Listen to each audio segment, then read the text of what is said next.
अपनी बात की शुरुआत में मैं अपने आका को संवेदना अर्पित करता हूँ। ईश्वर उनकी गरिमामयी पुनः प्रकट होने की घड़ी को शीघ्र करे। हमारे प्रिय और बुद्धिमान नेता, क्रांति के महान मार्गदर्शक खामेनेई की हृदय विदारक शहादत पर आपका यह सेवक Syed Mujtaba Hosseini Khamenei assembly के मतदान के परिणाम के बारे में उसी समय जान पाया जब आप सभी ने जाना, इस्लामी गणराज्य ईरान के प्रसारण के माध्यम से। मेरे लिए उस स्थान पर बैठना जहां दो महान नेता, महान इमाम खुमैनी और शहीद खामेनेई कभी बैठे थे, अत्यंत कठिन कार्य है। मुझे उनके शहादत के बाद उनके पार्थिव शरीर को देखने का सौभाग्य मिला। मैंने जो देखा वह दृढ़ता का एक पर्वत था और मुझे बताया गया कि उनका स्वस्थ हाथ अब भी मुट्ठी में भींचा हुआ था।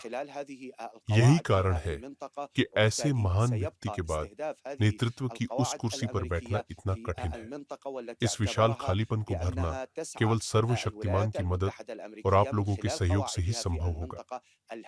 हाल की घटनाओं में महान ईरानी राष्ट्र की दूरदर्शिता और बुद्धिमत्ता, साथ ही उसका धैर्य, साहस और सक्रिय उपस्थिति मित्रों के लिए प्रशंसा और दुश्मनों के लिए आश्चर्य का कारण बनी।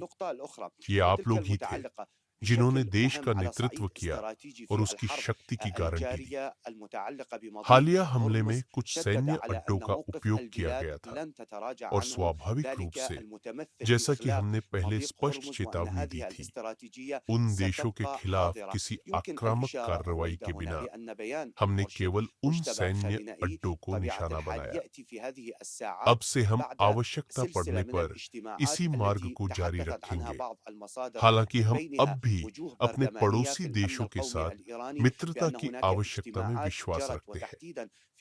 इन देशों को हमारे प्रिय मातृभूमि पर हमला करने वालों और हमारे लोगों के हथियारों के बारे में अपनी स्पष्ट स्थिति बतानी होगी। मैं उन्हें सलाह देता हूं कि वे जितनी जल्दी हो सके उन सैन्य अड्डों को बंद कर दें, क्योंकि अब तक उन्हें समझ आ जाना चाहिए कि सुरक्षा और शांति स्थापित करने का अमेरिकी दावा केवल एक झूठ है। मैं एक बार फिर दोहराता हूं कि इस्लामी गणराज्य क्षेत्र में प्रभुत्व या उपनिवेशवाद स्थापित करने की इच्छा नहीं रखता, बल्कि अपने सभी पड़ोसी देशों के साथ एकता और गर्मजोशी भरे ईमानदार संबंधों के लिए पूरी तरह तैयार है।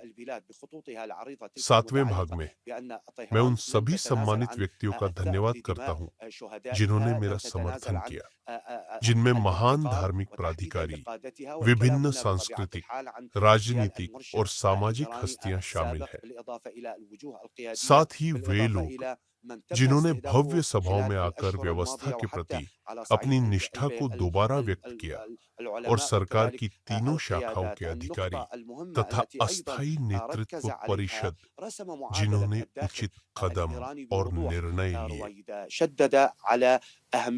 आप देख रहे हैं live Hindustan. Iran America Israel जंग के हवाले से ताजा अपडेट लेकर हाजिर हैं हम। मेरे साथ हैं मेरे सहयोगी दिव्यांशु सिंह। अगर ये लग रहा हो आपको कि इन 12-13 दिनों में जंग लड़ते लड़ते ईरान पस्त हो गया होगा, आर्थिक रूप से टूट गया होगा, उसका तो भारी नुकसान हुआ होगा, तो ये हो सकता है हमारा सोचना गलत साबित हो। इसकी एक बड़ी वजह है, ईरान हो रहा है माला माल इस जंग में और पूरी दुनिया में मचने जा रहा है तेल को लेकर के हाहाकार। कुछ ऐसा बंदोबस्त ईरान ने कर दिया है कि इस जंग से उसे अभी तो फायदा हो ही रहा है, लेकिन आगे के लिए भी उसने एक नजीर सेट कर ली है जो उसे एक बड़ा सिस्टम बनाकर देगी, जो आगे आने वाले दिनों में उसके लिए अर्निंग का सहारा बनेगा। क्या होने जा रहा है उस पूरी रणनीति को समझिए मेरे सहयोगी दिव्यांशु से।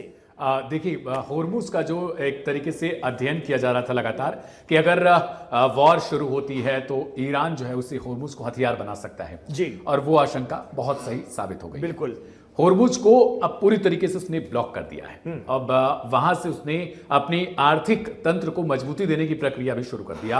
हम सब जानते हैं कितने सैंक्शंस उसके ऊपर पर ये लगाए कैसा कमाल हो रहा है कि उसके तो हथियार लग रहे हैं, उसके यहाँ तो जनता भी भाई दिक्कतें तो हो ही रही होंगी, खाने पीने को लेकर के चीजें उस तरह से नहीं पहुंच रही होंगी, और आप कह रहे हैं कि उसने आर्थिक रूप से मजबूती हासिल बिल्कुल करी। बिल्कुल, क्योंकि दिक्कत ये भी है ना कि जब वॉर खत्म होगा तो वहां पे और ज्यादा तबाही मच सकती है, न कि सिर्फ बम और बारूद से, बल्कि आप देखेंगे तो पूरी की पूरी इकोनॉमी जो है वो पहले से ध्वस्त है ईरान की जी। और अब अगर उसको बैलेंस करना है, और एक तो आप वॉर लड़ रहे हो और ये भी अमेरिका की रणनीति एक तरीके से, तो उसकी इकोनॉमी को ही चौपट कर दो जी ना, वो तो पहले से उसकी खराब चल रही है। लेकिन आपने देखा होगा कितने सैंक्शंस लगे थे उसके ऊपर कि वो तेल भी दूसरे देशों को ब्लॉक नहीं कर, बेच नहीं सकता था जी। मतलब सिर्फ एक चीन तरीके से- उसका 90% तक तेल ले रहा है, और अभी भी ले रहा है। बिल्कुल, इसके पीछे की वजह ये थी, साल 2019 में भारत ने बंद कर दिया तेल खरीदना उससे, बहुत सारे सैंक्शंस ईरानी कंपनियों पर लगा दिए गए, और ये भी धमकी दी गई यूनाइटेड स्टेट्स की तरफ से कि अगर कोई खरीदता है तो उसके ऊपर भी सैंक्शंस लगाए जाएंगे।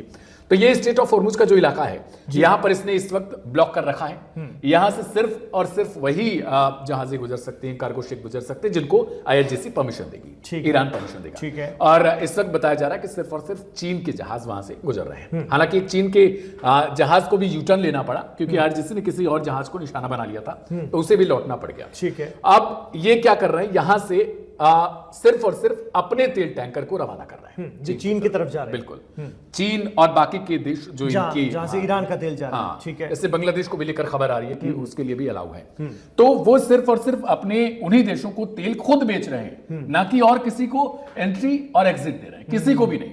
आप अगर देखेंगे पूरा का पूरा एक्सपोर्ट, तो फरवरी में करीब 9 मिलियन बैरल पर डे ये सेल करते थे, और अब की स्थिति है वॉर जैसे सिचुएशन में जब सबका डाउन हो गया है जी, तो इनका 2.1 मिलियन बैरल पर डे हो गया, मतलब 0.1 मिलियन का फर्क दिखा। पहले 2 मिलियन पर एवरेज था, और अब 2.1 मिलियन 2.1 मिलियन और हाँ, पर दूसरे बैरल देश- पर डे। बिल्कुल, ठीक है। दूसरे देशों की तरफ देखें तो इन्होंने, और दूसरे देशों पे तो इतने हमले कर करके उनके कई जो डिपो थे, उनके ऑयल रिफाइनरीज थी, उनको ब्लॉक कर दिया। बिल्कुल, वो शटर डाउन हो गया उनका। जी। आगे भी ग्राफिक दिखाएंगे कहां कहां पे अभी तक ईरान ने जो है वो इन लोगों को एक तरीके से इन पर वॉर का जो सिचुएशन करके, मिसाइल ड्रोन हमला करके पूरा का पूरा एक तरीके से इनको ब्लॉक कर रखा है। ये चीजें आप अगर देख पा रहे होंगे तो सऊदी अरबिया, इसके अलावा कतर, UAE, ओमान का भी, और ये स्टेट ऑफ होर्मुज की वो स्थिति आप देख रहे हैं जहां से कहां पर ईरान के थ्रू हमले हुए हैं। ये वो पूरा ग्राफिक है। इराक में भी जी, आज की हालत ऐसी है कि इराक, कुवैत, सऊदी,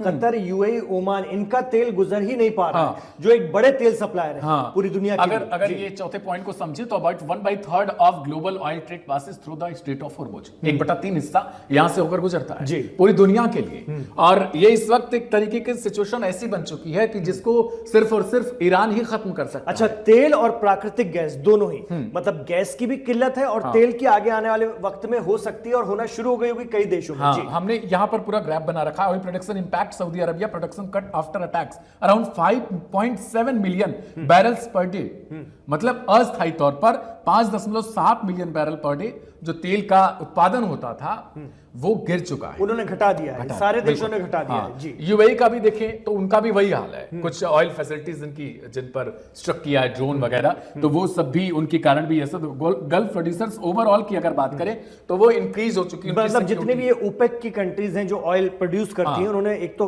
वो घटा दिया उसका उत्पादन अभी 12 दिनों के जंग में, और साथ में उनके जहाजों पर भी हमले हो रहे हैं, वो एंटर नहीं हो रहे। अच्छा, और ईरान माला माल हो रहा है। हाँ, बिल्कुल, ईरान माला माल हो रहा है। वही चीज हम बताना चाहते हैं। आगे भी ग्राफिक दिखाएंगे।